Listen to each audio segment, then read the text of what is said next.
Hi guys! Welcome back to my channel. Magkakabit tayo ng mga ornaments sa Christmas tree.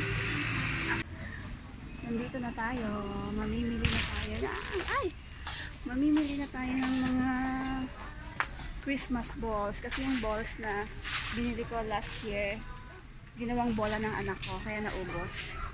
So today, mamimili na ng... Ang cute, diba? So, mamimili na tayo ngayon ng mga flowers para sa ating Christmas tree.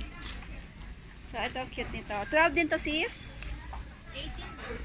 18. 18. Pero maganda kasi siya, kaya 18 siya. Yung isa, medyo maliit, kaya 12 pesos. So, pero mas mukha siyang elegant sa, Christmas tree.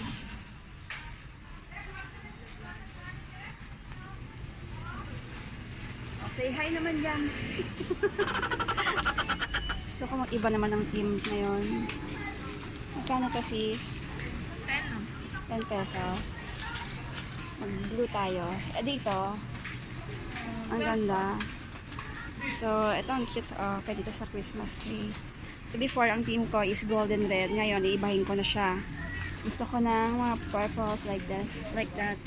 So, maganda siya, So, mamimili tayo ng mga flowers. So, meron kayong bulk nito, te? Or per piece lang siya?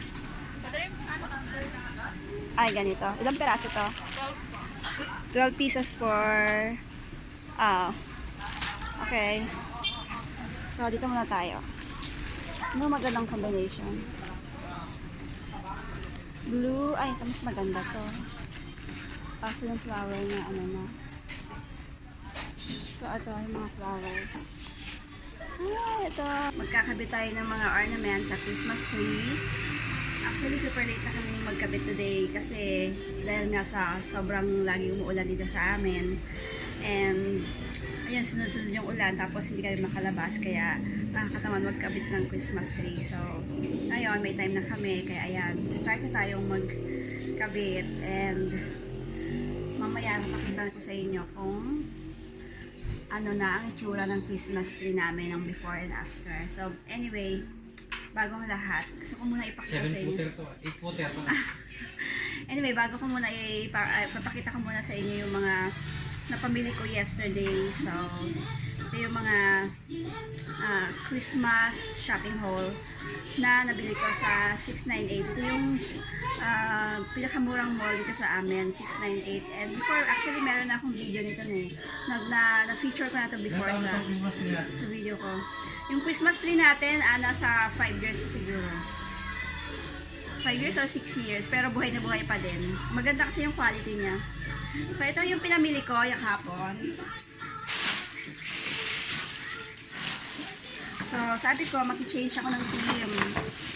Gusto ko maiba naman. Kasi before, laging red, white, gold ang nilalagay ko. So, ngayon, maglalagay tayo ng blue balls.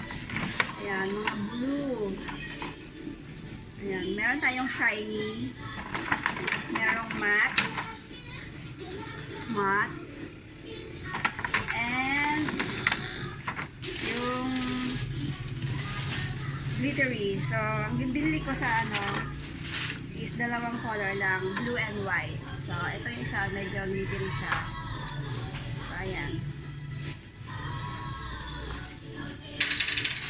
And, meron siyang ganito din, dalawang box na ganito, white and blue. Tatlo. Napabili ka naman.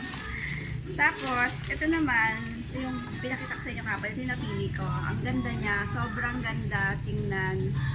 And ang ganda ng combination niya. Tapos, mura-mura pa. So, ito kasi, nasa ano lang to, 12 pesos. Kung mabibili nito sa mall, nasa 25 pesos ako sa nito. Pero ito sa mall, na sinabi ko sa inyo na mura lang na Divisoria ang price, it's only 12 pesos. So, ayan. Pwede mo rin siyang i-display dito sa face, sa neck, diba? Para ka na si Marimar. Ang ganda,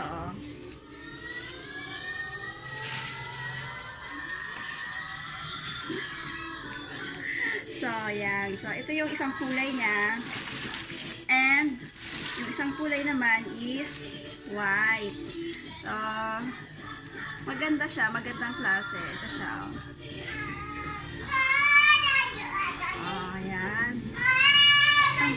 for that is isang bundle. Ito yung isang bundle ng white. So, ang isang bundle niya is 24 pieces. So, pwede na rin. Kasi, gusto ko punuin yung Christmas dito. Ito naman yung isang bundle ng blue. Bumili ako ng isang Christmas light. Akala ko marami pa kaming Christmas lights dito. Hindi na pala gumagana. Kailangan pa namin bumili na tatlo. Ito meron pa ako nabili. Ayan. New stars para sa tuktok. Maganda siya. Ang price nito is 42 pesos. So, check natin. Ayan. Ang ganda.